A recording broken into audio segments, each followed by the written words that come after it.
Our group facility tour was of the Sanford Jackrabbit Athletic Complex by Kellen, Eric, Jason, and Dalton.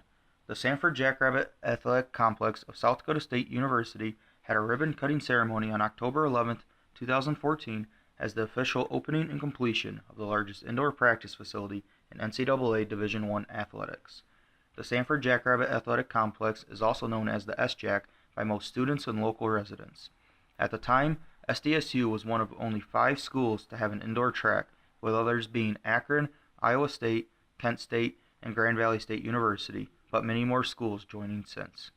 The Sanford Jackrabbit Athletic Complex was one of the first projects on the SDSU 2025 Master Plan for Athletic Facilities, a list of 12 larger projects.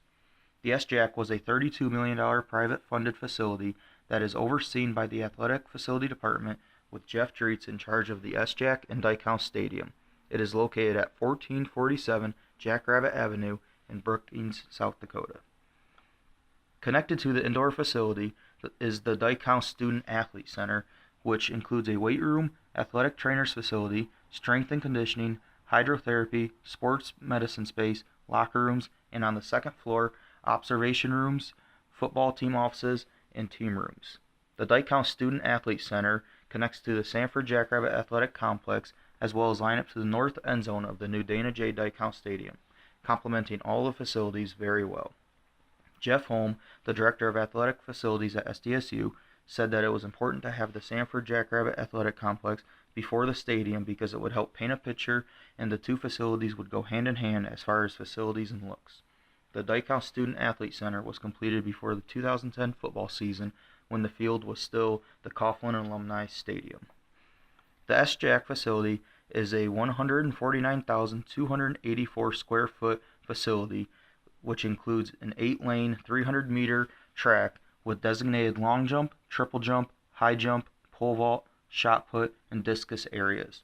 The track material is Beinon Sports Proven BSS 1000 system with Hobart texture, which is one of the top track surfaces of today. There is also a 100 yards field of soy-based synthetic turf that replicates the current field design of Dykehouse Stadium, but is only 80-yard field without the end zones. There are also nets that hang above the field and track that can be lowered to the ground around the turf area, which provides batting cages and the option to block in the turf field or separate it into halves. Good design points would be the professional quality and layout of the entire facility. It looks very nice both on the inside and outside. Even though it is similar to the building type of a warehouse facility, it was professionally done and looks very nice. The use of space was a very good attribute as well, with plenty of storage places in the corners of the building, and on top of those storage rooms provides even more space to put stuff. The layout of the concessions and bathroom area was smart to keep in one area and minimize the space used, while having more storage on top of those buildings and rooms as well.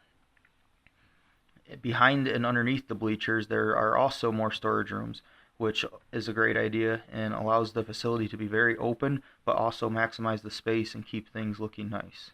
Making sure that there was enough spacing between the sides of the building and the track and field was also a good design because it allows for more spectators and workers to be around the track or field area, as well as equipment on the sides too. We thought that it was a good design to have the ability to drive vehicles from outside to inside of the facility, as well as a loading dock, whether it be for equipment, medical, or even a show event purpose. It provides many opportunities for the facility usage. Another great design was the use of natural lighting, but not having see-through glass.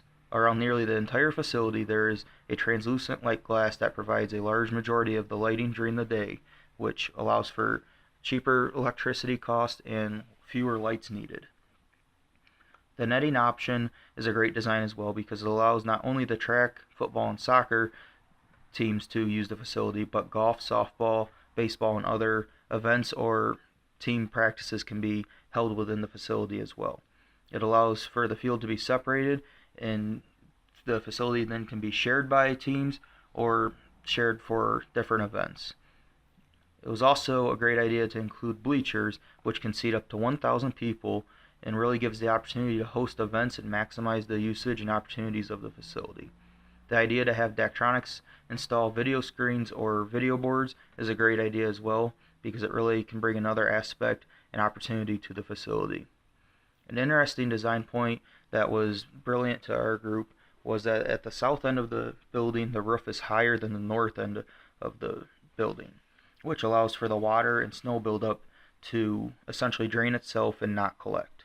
We found that it was very smart and something that many people would not know, because it cannot really be seen from the outside or inside. We like the fact that there were few branding and signs throughout the facility as well. It does not take away from the building or the design aspect, and really keeps things simple and professional looking.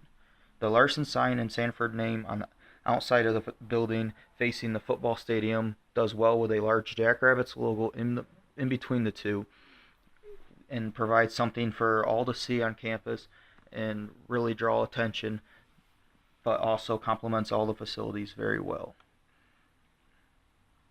Lastly, the connection to the Dyke House Student Athlete Center is brilliant, as it provides such great attentions and opportunities for teams. Connecting to the training facilities and weight room allows for great opportunities, strength and conditioning, athletic training, and much more, all within the same area. The size of the facility is unreal and just provides for endless opportunities for practices, athletic and non-athletic events, and a facility that really can give SDSU an edge in many areas. One of the things that seemed poor was that there is no air conditioning within the facility, which many of the athletes are not huge fans of, especially during the warmer seasons. Another design that could have been done differently is that there is a lot of space lost up above the track and field area. The facility height inside the stadium under all of the beams and lights is nearly 62 feet at the south end and 56 feet at the north end.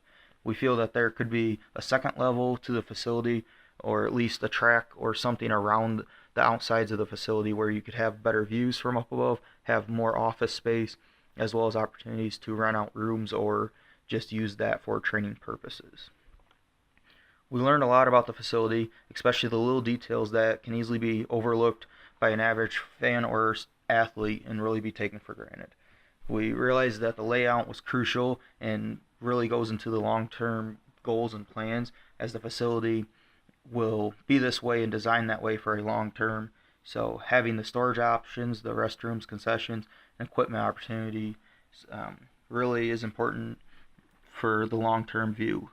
We know that there was a lot of time spent on this and discussion of what they wanted for the long haul, and the details like the roof was something that we didn't really know, as well as the funding aspect and just the endless opportunities and the rareness of an indoor facility that can really benefit a school, not just the athletic department, but the entire college as well. The facility can really be a huge benefit to recruiting aspect as well, especially more so the football players or track members, because they'll be the ones utilizing the facility more. One thing that we would change would have been the entrance, making more of a service or secretary desk type entrance where it has a little more of a business feel or formal look to it. That can make the venue look more like an event place versus just a practice facility for the athletic teams on campus. It would give the facility a better look, a better layout, and kind of really help in terms of hosting events, registering for events, and other aspects that may go on there rather than just practice usage. Another area of improvement would be to incorporate or more eco-friendly designs, whether it be a solar panel wall or on the roof, as well as a rain garden or a geothermal heat pump, which would help benefit those facilities around that area, as well as the entire campus and environment as a whole. Many of the ideas and designs of the Sjac we would take away with us if we were going to build another facility, just because there are a lot of great features and something that a lot of facilities don't necessarily have the option or opportunities to have yet, but the Sjac will end up being a model for a lot of other schools moving forward that are looking to build an indoor turf and track facility. The layout of the Sjac is really nice to us, and the fact that there is great bleacher setup is very important. The ideas and usage of space for storage was very good and very well thought out. Um, Not having to extend the building or use another area for equipment, but using the corners and under the bleachers, which otherwise may not be used, was a very smart idea and something that we would most likely use elsewhere. And and then the movable nets allows for great opportunity and other usage of the facility and just a lot more versatility to the facility in the SJAC. And also having a regulation track allows for the indoor NCAA events to be hosted as well.